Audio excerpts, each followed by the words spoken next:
आपको hard charge करते हुए इस बात का ध्यान रखना है कि आपको ये वाली गलती नहीं करनी है जो भी इस एनिमी ने की है।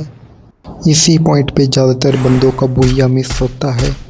और रही बात करैक्टर स्किल। हेलो दोस्तों, कैसे हो आप सभी। मेरा नाम है आमीन और आप देख रहे हो व्लॉग्सफेयर। आज की वीडियो में मैं आपको बताने जा रहा हूं कि आप हर सोलो मैच को कैसे बुया निकाल सकती हो। तो बिना किसी टाइम वेस्ट किए हुए वीडियो को शुरू करते हैं। अगर आप सोलो मैच में ज़्यादा बुया निकालने चाहते हो तो आपके थोड़े से किल्स तो कम होंगे। मतलब पहले अगर आपके 10-12 किल होते तो अगर आपको हर मैच को बुया करने तो आपके 5 से 6 किल ही ज़्यादा से ज़्यादा होंगे।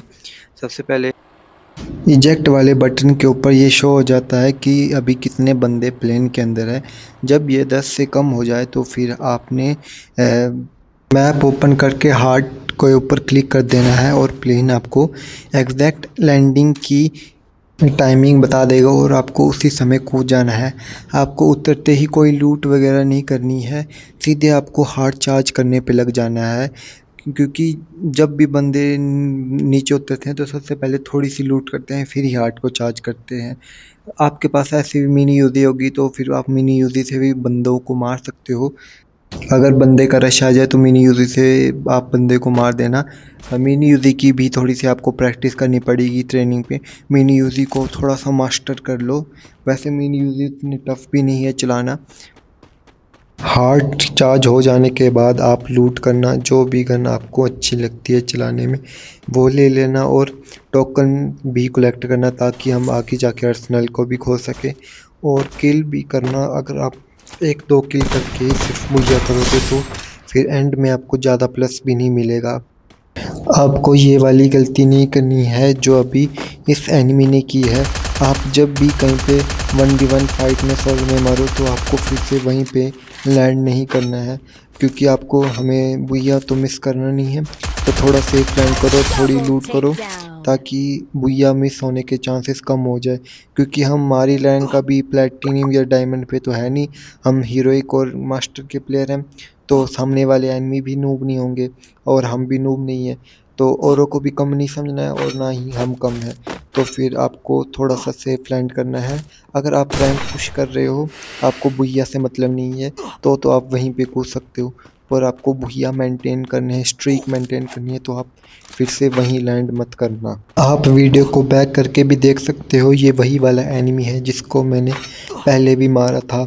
और इसको थोड़ा सा इमोट भी दिखा दिया क्योंकि ये गुस्सा वाला इमोजी दिखा रहा था, तो फिर क्यों करता है वही गलती। अब भाई रैंक भी इसकी हाई होगी। ऐसी गलती ज़्यादातर वही लोग करते हैं जो नए नए अभी रैंक पुशिंग करने लगते हैं। कोई बात नहीं, समय के साथ बंदा सब कुछ सीख जाता है।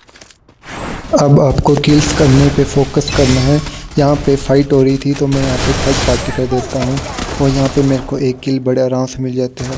और इसने मेरी बहुत कम एचपी कर दी थी। और ऐसी सिचुएशन में आपको पैक नहीं करना है। अगर आप अगले बंदे के पास पहुँचते हो तो गए, ये इसको भी फिनिश कर दिया। अगर आपके पास गन स्किन्स वगैरह नहीं है तो फिर अब तो अपग्रेडेबल चिप्स भी मिलती हैं जो अर्सनल खोलने पर मिल जाती हैं। तभी तो मैं बोल रहा था आपको थोड़े से टोकन कलेक्ट करना आप, और फिर सुपर अर्सनल खोलना, वहाँ से आपको 2 चिप मिल जाएगी। अगर आप टॉप 10 पे भी आते हो तो आपको एक अपग्रेडेबल चिप मिल जाएगी जिससे आप अपनी एक मनपसंद गन को अपग्रेड कर सकते हो। अगर आप टॉप 10, और इस एनिमी ने भी वही गलती कर दी जो पहले वाले एनिमी ने की थी। भाई अगर आपकी रैंक मास्टर या हीरोइक है तो सामने वाले बंदे भी नूब नहीं होंगे और आपको अपने आप को भी कम नहीं समझना है। आप वहीं पे लैंड मत करो। अगर आपको भुइया वगैरह करने हैं, भुइया पे आपका ज़्यादा फोकस है। अगर आप 100 मैच खेलते हो उसमें से 50 मैच भुइया करना चाहते हो तो आपको इन बातों से अपने खून को कंट्रोल करना ही पड़ेगा।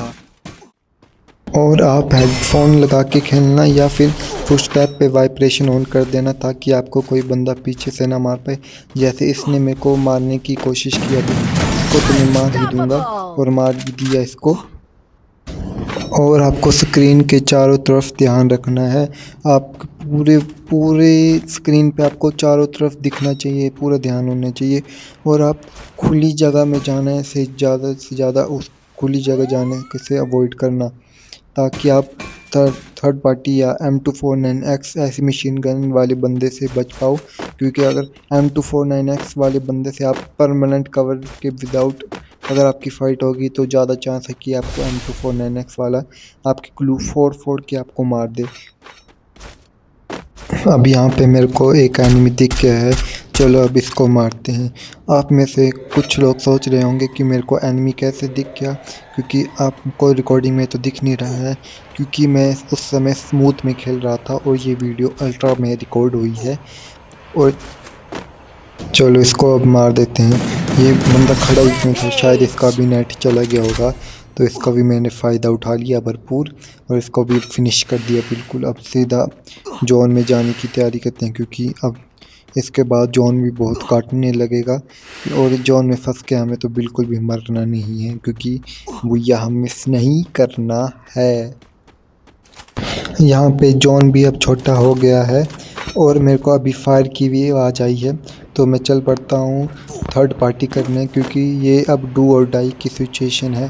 क्योंकि अगर अब मैं अभी इनको नहीं मारूंगा तो ये मेरे को भी जोन में नहीं जाने देंगे और ख़ुद भी जोन में नहीं जाएंगे। अब इसको मारते हैं। चलो ब्लू फोर्थ स्काइलर मैं बहुत ज़्यादा यूज़ करता हूँ। और इस एनिमी ने अभी जो गलती की, ये गलती भी आपको नहीं करनी है।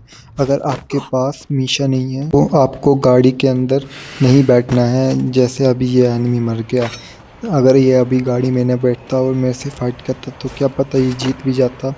तो यहाँ पे अब थोड़ी देर में बैठ जाता हूँ। अभी मेरे इतने किल हो गए हैं कि अगर मेरा अभी भुइया भी ना हो तब भी मेरे अच्छा खासा प्लस होगा, पर फिर भी मेरे को किल की भूख है, तो इसलिए मैं यहाँ पे सीधा रश कर देता हूँ और एनिमी को मैं मारता हूँ, क्योंकि मेरे को तो किल्स करने हैं, मेरे को ज़्यादा भुइया की नहीं पड़ी है। इस पॉइंट पे आपको फाइट अवॉइड करनी है और ज़्यादा से ज़्यादा थर्ड पार्टी करने की कोशिश करनी है।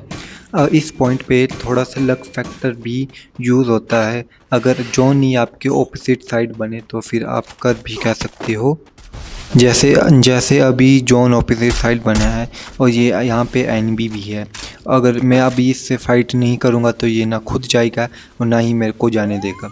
तो अब इसके साथ फाइट करनी पड़ेगी मेरे को, और ये मेरे को मार भी देता है। और इस पॉइंट पे यूज़ होता है वो रिवाइवल पॉइंट। अगर मैं उस समय हार्ट को चार्ज ना करता तो मेरे को अभी रिवाइव नहीं मिलता और मेरा बुया भी मिस हो जाता।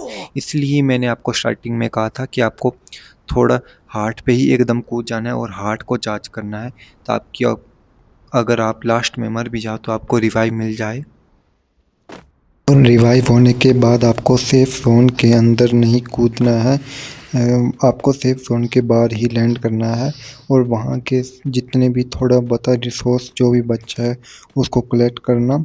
और अभी भी आपको फाइट अवॉइड करनी है जब तक 4 से 3 बंदे ना हो जाएं, और फिर आपको थोड़ी देर वेट करना है। एकदम ही सेफ जोन के अंदर नहीं जाना है, सेफ जोन को थोड़ा थोड़ा करते श्रिंक होने देना है। और अभी मैं सेफ जोन के अंदर ही हूँ, अभी मेरे को थोड़ी टेंशन की ज़रूरत नहीं है। और यहाँ पे अब 3 बंदे ही अलाइव है। अभी भी आपको फ़ाइट नहीं लेनी जब तक कि ये 2 बंदे एनिमी एक दूसरे फाइट ना ले। और ये अभी बंदा, ये देखो इसका चारों तरफ ध्यान नहीं था, तो इसको आप ऐसे मार सकते हो जब आपको लगे कि एनिमी का ध्यान किसी और तरफ है। तो ये बंदा भी मॉन्स्टर ट्रक लेके घूम रहा है। इस सिचुएशन में तो आपको बाहर निकलना ही नहीं है। और आपको भी अगर आपके पास मॉन्स्टर ट्रक वाली की नहीं है तो और के डब्बे से मॉन्स्टर ट्रक वाली की देखो, अगर मिल जाए तो ठीक, नहीं मिलो तो फिर थोड़ा किस्मत के लिए अभी ज़रूरत है। इसने भी मॉन्स्टर ट्रक छोड़ दिया, इसकी ये सबसे बड़ी गलती है। और यहाँ पे आप पैक करने की कोशिश मत करना। और 2v2 की फाइट में आप कोशिश करना कि आपको पता चल जाए कि सामने वाले एनिमी के पास कौन सी स्किल है। बस अगर उसके पास ऑस्कर वगैरह है तो कभी भी पैक होने की कोशिश मत करना, नहीं तो वो ऑस्कर चला के आपको बहुत ईजीली फिनिश कर सकता है। और अगर एनिमी के पास सोनिया है तो आप ग्लू वॉल लगाने की, अगर आप ग्लू वॉल फास्ट नहीं लगाते हो तो ग्लू वॉल मत लगाना, आप फायर करते रहना, क्योंकि सिर्फ 10-20 HP ही सोनिया में अब मिलती है। वो बंदा 1-2 गोली और खा के मर जाएगा अगर आपको ग्लू वॉल फास्ट लगाने नहीं आती। और अब बात करते हैं कैरेक्टर स्किल और लोड आउट के बारे में। सबसे पहले तो आप मेरी कैरेक्टर स्किल्स देखो जो मैं यूज़ करता हूँ, और मैं आपको भी आपकी सिचुएशन के हिसाब से जिस चीज़ में आपको दिक्कत होती है उस हिसाब से मैं आपको आपकी कैरेक्टर स्किल को बताता हूँ। सबसे पहले मैं तो एक को यूज़ करता हूँ स्काइलर, जो मेरी मिड रेंज और लॉन्ग रेंज में मेरे को बहुत काम आता है। उसके बाद जोसेफ जो मेरी कैरेक्टर स्किल को ब्लॉक होने से बचाता है, और हयातो जो भी जब वो मैं लास्ट जोन वाली फ़ाइट करता हूँ तो जब भी मेरे को कोई भी एनिमी डैमेज देता है तो जब मैं उस पर बैक फायर करता हूँ तो आर्मर के अंदर से उसको गोली पड़ती है, मतलब उसका चाहे लेवल 5 का आर्मर हो तब भी उसको लेवल 0 के आर्मर जितना ही डैमेज पड़ेगा। और मैक्सिम का यूज़ करता हूँ क्योंकि लास्ट जोन में मेरे को जल्दी से जल्दी हील करनी होती है, क्योंकि बंदा ऑस्कर का यूज़ कर देता है और ऑस्कर की वजह से ही ज़्यादातर बंदे मरते हैं। और कैरेक्टर स्किल देखो, कैरेक्टर स्किल वो आप पे डिपेंड करता है आपको किस चीज़ की ज़्यादा नीड है, आप किस चीज़ में ज़्यादा कमज़ोर है, उस जगह उस कमज़ोरी को फिल करने के लिए आप कैरेक्टर स्किल का यूज़ कर सकते हो। जैसे कि मान लो अगर आपको शॉर्ट रेंज फाइट करने में दिक्कत होती है तो आप फिर ऑस्कर या शॉर्ट रेंज वाला कैरेक्टर लगाओ। यहाँ पे भी अब वी बैच प्रीसेट दिखा दिए हैं, जैसे मिस्टर जे क्या यूज़ करता है, यहाँ से आप अपने अकॉर्डिंग जिसमें आपको ज़्यादा दिक्कत होती है, जैसे शॉर्ट रेंज में दिक्कत होती है तो आप उस तरह के कैरेक्टर स्किल को यूज़ कर सकते हो। और इसके लिए आपको ज़्यादा रिसर्च करने के बारे में ज़रूरत नहीं है, ये थोड़ा आप पे भी डिपेंड करता है आपको क्या दिक्कत है मतलब। और पेट स्किल में आप इन तीन में से कोई भी पेट की स्किल यूज़ कर सकते हो, बीच वाला मेरी तरफ से ज़्यादा रिकमेंडेड है। और लो डाउट में आपको टीम बूस्टर ही यूज़ करना है और कोई लो डाउट यूज़ नहीं करना है, ये तो मस्ट इम्पोर्टेंट है। और इसमें आप शुरुआत में ईपी वाला मूड ऑन रखना और उसके बाद आर्मर और एक्स्ट्रा हील और ग्लू वॉल वाला, ये 3 लो डाउट को सेट कर लेना टीम बूस्ट से। आज की वीडियो में बस इतना ही। अगर आपको ये वीडियो ज़रा सी भी पसंद आई हो या फिर ज़रा सी भी इंफॉर्मेटिव लगी हो तो एक प्यारा सा कमेंट कर देना। मिलते हैं नेक्स्ट वीडियो में, तब तक के लिए बाय बाय।